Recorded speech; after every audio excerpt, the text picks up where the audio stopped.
벽돌 제대로 못 쌓으면 집값 대신 스트레스가 올라갑니다.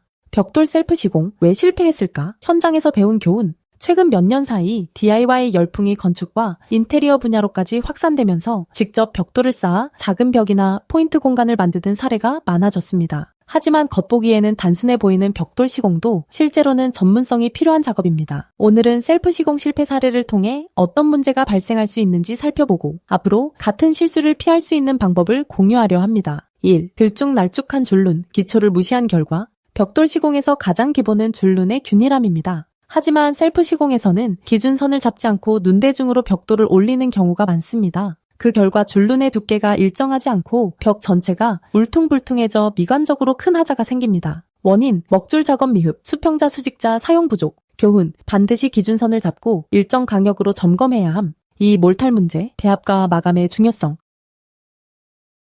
셀프 시공에서 가장 흔한 실패 원인 중 하나가 몰탈 문제입니다. 몰탈 비율을 정확히 맞추지 못하면 접착력이 떨어져 벽돌이 흔들리거나 떨어지는 현상이 발생합니다. 또한 과도하게 바른 몰탈이 흘러내려 벽 전체가 지저분해지는 경우도 많습니다. 원인, 몰탈 배합 불량, 시공 중 과잉 사용. 교훈, 정확한 비율을 지키고 불필요한 몰탈은 즉시 제거해야 함. 3. 방수 처리 실패, 눈에 보이지 않는 큰 문제.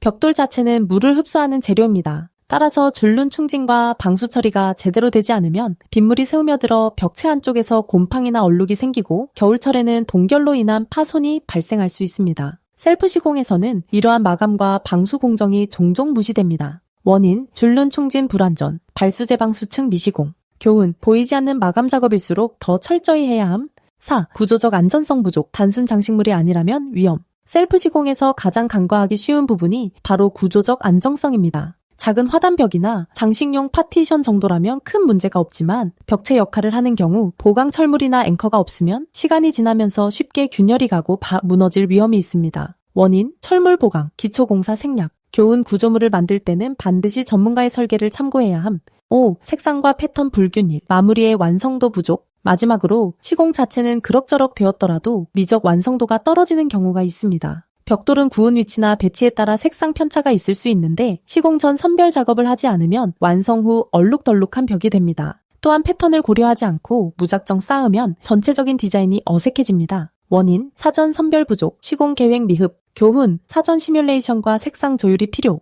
마무리, 셀프 시공 어디까지 가능할까? 셀프 벽돌 시공은 작은 화단, 가든 장식, 실내 포인트 벽 정도는 충분히 도전할 수 있습니다. 하지만 안전과 방수, 구조적 안정성이 중요한 외벽이나 건축물은 전문가의 영역이라는 점을 명심해야 합니다. 벽돌은 단순히 쌓는 것이 아니라 기술로 세우는 것이라는 말처럼 올바른 지식과 준비 없이 시공하면 오히려 하자 보수 비용이 더 많이 드는 결과를 초래할 수 있습니다. 셀프 시공을 계획 중이라면 오늘 소개한 실패 사례를 꼭 참고하시길 바랍니다. 지금까지 벽돌 파는 남자였습니다. 다음에는 또 다른 내용으로 찾아오겠습니다.